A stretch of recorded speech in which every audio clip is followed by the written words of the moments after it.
ताबिश हाशमी छा गए। ताबिश हाशमी के शो में इम्पोर्टेड वजीर आजम की खाने वाले बाबा जी के तौर पर नुमाइंदगी करवाई गई। जियो पर ही ये इज्जत अफजाई हुई शहबाज शरीफ साहब की।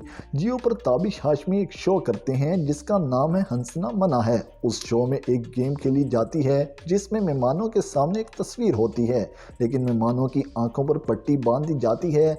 उस तस्वीर के बारे में 3 सवाल मेहमान पूछ सकते हैं, फिर मेहमान को बताना होता है कि तस्वीर में क्या है।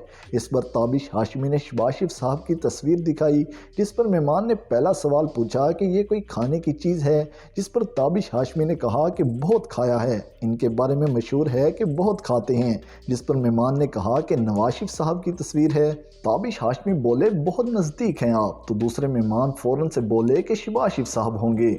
तो ये इज्जत है पाकिस्तान के इम्पोर्टेड वज़ीर आज़म की कि उनको अब टीवी शोज़ में गेम के तौर पर इस्तेमाल किया जाता है। अब जब मुल्क को अपने मकासद के लिए इस्तेमाल करें, 22 करोड़ लोगों के साथ गेम खेलेंगे तो फिर 22 करोड़ अवाम भी आपको गेम में इस्तेमाल करेगी। ये पाकिस्तान की तारीख में पहली बार हुआ है कि मौजूदा वज़ीर आज़म की किसी शो में इतनी इज्जत की जाए, और वो भी जियो पर, जो कि शरीफ ख़ानदान के घर की लोंडी है। लेकिन शायद अब हवा का रुख बदल चुका है। हामिद मीर भी जियो पर बैठकर आजकल शरीफ खानदान को धो रहे हैं। सलीम साफ़ी भी जियो के एंकर हैं, उनके भी ट्वीट आए हैं कि इज्जत, बेरोजगारी, महंगाई, अमन दुश्मन अनासिर की कार्रवाइयों से बदहाल पाकिस्तानी अवाम मोहतरमा बेनज़ीर भुट्टो की बरसी के मौके पर पाकिस्तान के मुख्तसर दौरे पर आए बिलावल भुट्टो जरदारी को दिल की गहराइयों से खुशामदीद कहती है।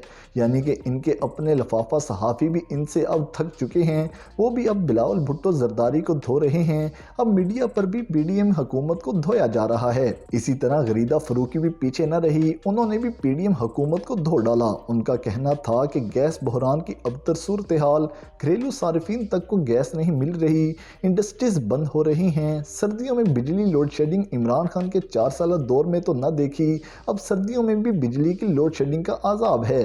ग़िज़ाई महंगाई, आटा दाल चावल कीमतों में 60 से 80% इजाफा, अमन दुश्मन अनासिर की कार्रवाइयों में इजाफा, गवर्नेंस का बहुत बुरा हाल है।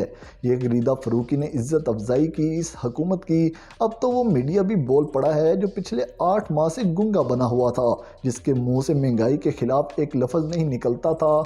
या तो अभी तक लफाफे नहीं पहुँचे इनकी तरफ, या फिर हकीकत में इन मीडिया पर्सनस को अब अवाम का ख्याल आ गया है। डूब के मर जाना चाहिए। पाकिस्तान की तारीख की अगर कोई बदतरीन हुकूमत आई है तो वो शहबाज शरीफ साहब की हुकूमत है। ना कोई पॉलिसी, ना मंशूर, बस इक़्तिदार लेने की जल्दी में हुकूमत बना बैठे। 3.5 साल इमरान खान को नाअहल कहने वाले अपनी गिरबान में नहीं झांका।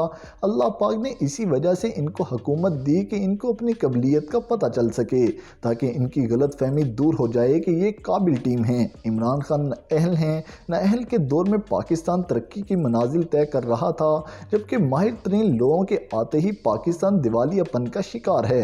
अब इन्हें मुंह छुपाने की जगह नहीं मिलती, इसलिए इलेक्शन नहीं करवाना चाहते, क्योंकि इलेक्शन में नून लीग तारीख में पहली बार इतनी जलील होने जा रही है। ऐसे जूते पड़ने हैं इन्हें कि अगर ज़रा भर भी शर्म होगी तो सियासत छोड़ जाएंगे, लेकिन अगर शर्म होती तो बेशर्मी से अभी तक कह रहे होते कि एक मौका और दें, इनमें शर्म नाम की चीज़ नहीं है।